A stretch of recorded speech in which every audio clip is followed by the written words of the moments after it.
사도행전 19장 32절 우리 한 절만 함께 읽습니다. 시작.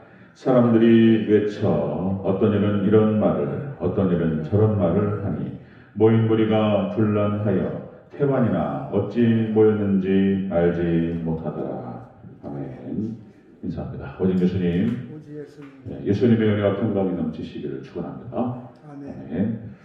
네, 오늘 함께 읽으신 사도행전 19장 32절 본문을 토대로 소동하는 에베소 사람들의 모습이라는 제목으로 말씀 받겠습니다. 소동하는 에베소 사람들의 모습.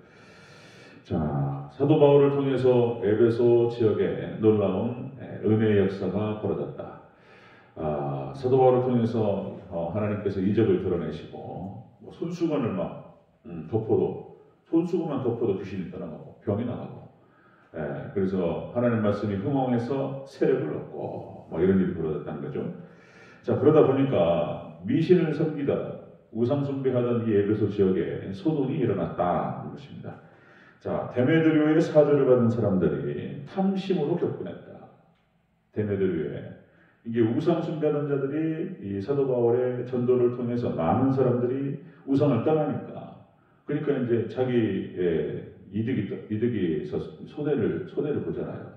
자기 이해관계 엇갈리니까 탐심으로 격분하면서 크다 에베소 사람의 아덴이여 우상을 찬양하면서 온 시내를 갖다가 요란케 하고 소동을 피우고 난동을 부리고 막 이랬다는 거잖아요. 이제 앞에서 쭉 얘기했던 얘기가 그런 얘기입니다.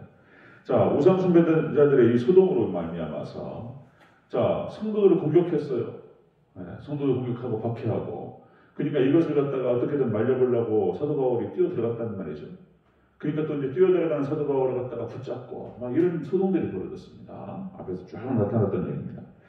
자, 오늘 본문은 이렇게 우상 숭배자들이 사단마귀에게 붙잡혀가지고 사로잡혀서 군중 심리에 따라서 막 행동합니다. 군중 심리라는 게 있어요. 그 안에 딱 들어가면은 자기도 모르게 막 그냥 휩싸여버려, 그냥 그 분위기 휩싸여가지고. 자, 이렇게 지금 사단마귀가 사로잡고 군중 심리에 따라서 막 말하고 행동하고 이런 모습을 보면은, 자, 혼탁한 세상의 축소판을 볼 수가 있습니다. 세상의 모습이에요. 혼탁한 세상 모습. 자, 여기에 중요한 또 깨달음이 있습니다. 여기에 우리가 이것을 보면서 우리가 타산지석, 우리가 반면교사 이런 표현 쓰죠.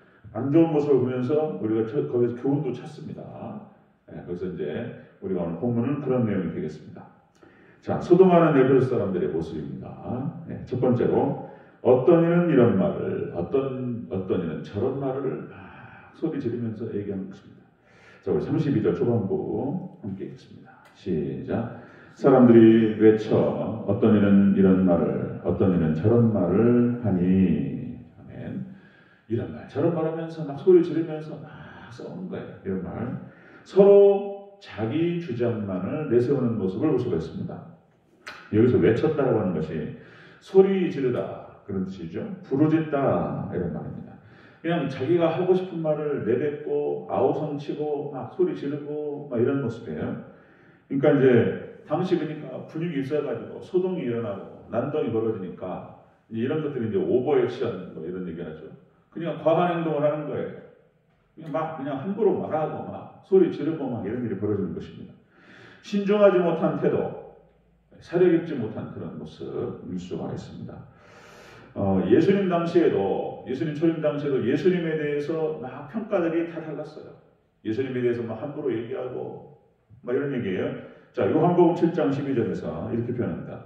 예수님에 대하여 무리 중에 수군거림이 많아 어떤 사람은 좋은 사람이라 하며 어떤 사람은 아니라 무리를 미혹한다.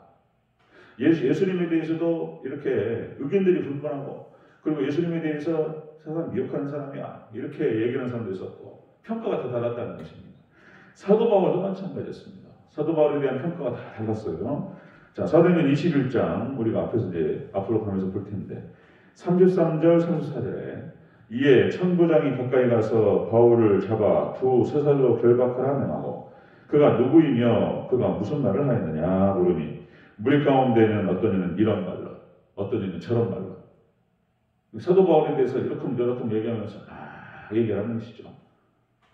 그렇게 사람들의 평가가 예수님에 대한 말들과 그리고 사도 바울의 말들이 사리 겹지 못한 자기 어떤 이해관계라든지 군중심리에 따라서 하는 얘기들이 그게 맞는 말이냐는 것이죠. 우리 사람들에 대한 평가는 역시 하나님의 판단과 하나님의 평가만이 진실될 줄로 믿습니다. 시간이 지나면 다 드러나게 되는 것이죠. 자기 탐욕에 의해서, 자기 이해관계에 의해서, 자기 기질과 성격에 의해서 막 얘기해요. 책임지도 못할 말들을 갖다가 막 함부로 얘기해버리는 거예요. 그냥. 이때 이제 에베소 사람들의 모습이 이런 모습이었다는 것입니다. 자, 소돔과는 에베소 사람들의 모습은 그렇게 서로 자기 주장만을 내세우는 그런 모습을 볼 수가 있습니다. 자, 두 번째 보겠습니다. 소돔하는 에베소 사람들의 모습. 두 번째로 모인 무리가 어찌하여 모였는지를 몰라요. 자기들이 왜 모여 있는지 이것도 몰라요. 32절 전체적으로 다시 한번 읽습니다. 시작. 사람들이 외쳐 어떤 이는 이런 말을 어떤 이는 저런 말을 하니 모인 무리가 분란하여 태반이나 어찌 모였는지 알지 못하더라. 아멘. 모인 무리가 왜 모였는지도 모르는 거예요. 왜 모였는지 몰라요. 자기들이 하는 일이 무엇인지도 모르는 거예요. 지금 이럴 수 있어요. 지금 이것이 지금 무엇을 의미하며 자 이것이 어떻게 파급 효과가 나타날지 전혀 생각을 못하는 거예요. 지금 여기서 알지 못하더라 그런 뜻 거기에서 알지 못한다 안다는 뜻이 이런 뜻입니다. 이해하다 지각하다 이런 거예요. 지금 자기들이 어떤 액션을 취하고 행동하고 말하고 행동하는데 이 상황에 대해서 이해를 하거나 지각을 못했다는 거예요. 지금 에베소 사람들의 모습입니다. 그냥 까닭도 모르고 영문도 모르고 이런 거예요. 그냥 또 말씀드리면 자기 어떤 욕심, 자기 어떤 이해관계, 자기 성격 기질 여기 휩싸여가지고 막 떠들고 막 이렇게 하는 거예요. 소리 지르고 막 이런 모습을 볼 수 있습니다. 예수님 십자가에 못 박을 때도 똑같은 일이 있었죠. 여러분들 마태복음 27장 13절 빌라도가 이르되 어찌미냐 무슨 악한 일을 하였느냐 그들이 더욱 소리질러 이르되 십자가에 못 박혀야 하겠나이다 하는지라. 예수님에 대해서 왜? 이유가 뭔데? 지금 이방인 로마의 총독 빌라도가 봐도 무슨 나쁜 짓을 했길래 십자가 못 박으라고 그러느냐. 이 사람에 대한 핏값은 내가 책임질 수 없다. 그렇게 얘기하니까 또 이제 십자가 못 박으라고 그러면서 그 핏값은 우리와 우리 자손들에게 돌릴지어다. 이런 얘기 해버려요. 이것이 무슨 의미인지 지금 그 말들이 어떻게 지금 어떻게 돌아올지 이해를 못한다는 거지. 함부로 막 해버려요. 자, 사도행전 3장 17절에 대해서 사도행전 3장 17절 베드로가 이 부분에 대해서 이렇게 이제 진단을 합니다. 형제들아, 너희가 알지 못하여서 그리하였으며 너희 팔리들도 그리한 줄 아노라. 회개하라. 회개하고 예수님을 영접하면 하나님께서 용서하시고 너희가 거듭나리라. 이런 얘기예요. 그러면서 이제 베드로가 했던 얘기인데 너희가 알지도 못하고 관리들도 생각지 못하고 신중하지 못해가지고 함부로 행동했다는 거예요. 십자가에 못 박아라. 그리고 그 핏값은 우리와 우리 자손에게 돌리자. 이런 얘기 해버려요. 그냥. 전도하다 보면 별의별 얘기 해버립니다. 그것이 무슨 얘기인지도 모르고 무슨 뜻인지도 모르고 나 지옥 갈게. 나 지옥 갈 수 있어. 괜찮아. 나는 지옥 갈게. 당신이야 천국 가. 이래버려요. 그냥. 무슨 말 할 수 있겠습니까? 그런 사람들 앞에서. 자, 에베소에서 수동하는 이 사람들의 모습을 보면은 이렇게 진리를 모르니까 앞뒤 분간을 못해요. 이런 사람들이 제일 무서운 사람들인데 앞뒤 분간을 못하고 그러니까 막 헛된 일에 요동쳐요. 중심을 못 잡고 막 헛된 일에 요동치는 그런 모습을 볼 수 있다는 것입니다. 자, 그러니까 막 군중심리죠. 군중심리 막 다수가 막 흔들리니까 막 또 분위기가 막 이렇게 휩싸여가지고 막 말하고 행동합니다. 대형 사고를 치는 거죠. 자, 여러분들 다른 거 없습니다. 역시 우리들은 신중해야 돼요. 신중하고 역시 말씀과 진리를 기반으로 잘 생각하고 그리고 말하고 행동해야 됩니다. 그래야지 여러분들 우리가 실수하지 않을 수 있습니다. 그렇죠? 실수하지 않을 수 있다. 그러니까 이제 깊이 생각하지 못하고 하는 행동과 그런 말들을 보면은 이게 책임질 수 없는 그렇죠. 여러분들 중학교 2학년 아이들 있죠? 중학교 2학년 아이들 중2가 가장 무섭다고 그러는데 그러니까 뭘 모르고만 행동해버리는 거죠. 그래가지고 만약에 사고 나면은 누구 책임이죠? 누구 책임이죠? 어린아이들이 막 그렇게 그냥 생각 없이 막 행동하고 걸어가다가 뺑밀려 있잖아요? 팔로 차버려 그냥 빵 떨어지죠. 막 킥킥킥 웃으면서 허허 이런 일들. 네. 가다가 차 있잖아요. 쫙 긁어버려 그냥.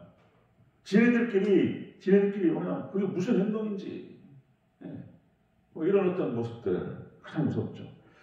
저 시골에 있을 때 그런 일이 있었습니다.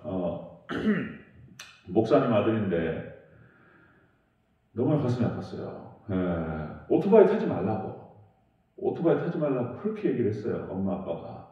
근데 이놈이 말 되게 안 들어 하여튼간에 말 되게 안 듣고 오토바이 타고 어느 날 이제 얘기가 그런 얘기죠. 주일날 오후인데 예배 딱 끝나고 근데 놀러 나갔어요. 사고가 났습니다. 오토바이를 앞에서 운전했나 뒤에 탔나 두 놈이서 타고 쫙 가다가 정확하게 박았어요. 그게 붕 날라버렸다는 거잖아요. 달라가지고 그냥 머리를 정확하게 쪘는데 고등학교 1학년이었던 것 같습니다. 그 애가 죽었어요. 감리교회 시온성교회라고 이정선 목사님이라고 큰 아들만 둘인데 둘째 놈이 그렇게 천방지축하다가 병원에 찾아갔는데 사모님이 그냥 넋이 나와버렸어요. 그냥 넋이 나와가지고 그냥 뭐라고 할 말이 없었습니다. 위로할 수 있는 말이 없어요. 그냥 같이 우는 거죠. 이제 거기서는 너무 가슴 아프고 그랬던 기억이 납니다. 누구 책임을 거예요, 이것이. 이런 것 가장 무서운 상황들이 이런 겁니다. 자, 이 소동하는 에베소 사람들의 모습이 그렇습니다. 그냥 그렇게 서로 자기 주장만 내세우고 막 시끄럽게 막 떠들고 자기 어떤 욕심과 자기 기질 못 이겨가지고 막 소리 지르고 막 이런 거죠. 자기들이 무슨 일을 하는지도 몰라요. 십자가 못 박으라고 막 소리 지르고 그리고 그 책임은 그 빚값은 우리와 우리 자손에게 돌릴지어다 이래버려 그냥. 근데 그대로 성취됐습니다. 그 말이 하나님께 그대로 실현하셨어요. 그냥. 그 말씀이 담겨있어요. 이 무서운 얘기들이죠. 자, 우리는 교회가 시험 들면 이런 경우도 많이 봤습니다. 저도 여러분들 많이 보셨죠? 교회가 시험 들면 역시 여러분들 예수님께서 하신 말씀 제자들에게 시험에 들지 않게 깨어 기도하라 이렇게 말씀하셨습니다. 오늘 본문을 통해서 우리가 생각해 봐야 될 것은 역시 우리가 사단이 역사할 수 있어요. 그래서 우리는 깨어서 기도하고 교회가 말씀으로 충만되어지고 그리고 정말 깨어서 기도하면서 사단의 역사를 몰아내고 그러면 아무 문제 없습니다. 그래서 정말 은혜 가운데에서 초대교회 모습처럼 정말 사랑과 은혜가 충만하고 하나님의 나라가 임하고 그런 우리 대전제교회 되기를 주의로 축원합니다. 사단 역사하면 막 별별 일이 벌어져요. 별별 일이 벌어집니다. 그냥 막 얘기해버려요 그냥. 그리고 나중에 지나가면은 내가 뭔 얘기 했는지도 몰라요. 이제 책임도 못 져요. 책임질 수 없는 말들만 해버리는 거예요. 이런 경우가 많다는 것입니다. 자, 반면 교사로 삼고 정말 우리의 말과 우리의 행동은 철저하게 말씀 붙들고 잘 기도해보고 잘 신중하게 생각하고 조심스럽게 그러면은 은혜 가운데에서 하나님의 은혜가 충만할 줄로 믿습니다. 그런 특별한 교회가 되기를 주의 이름으로 축원합니다.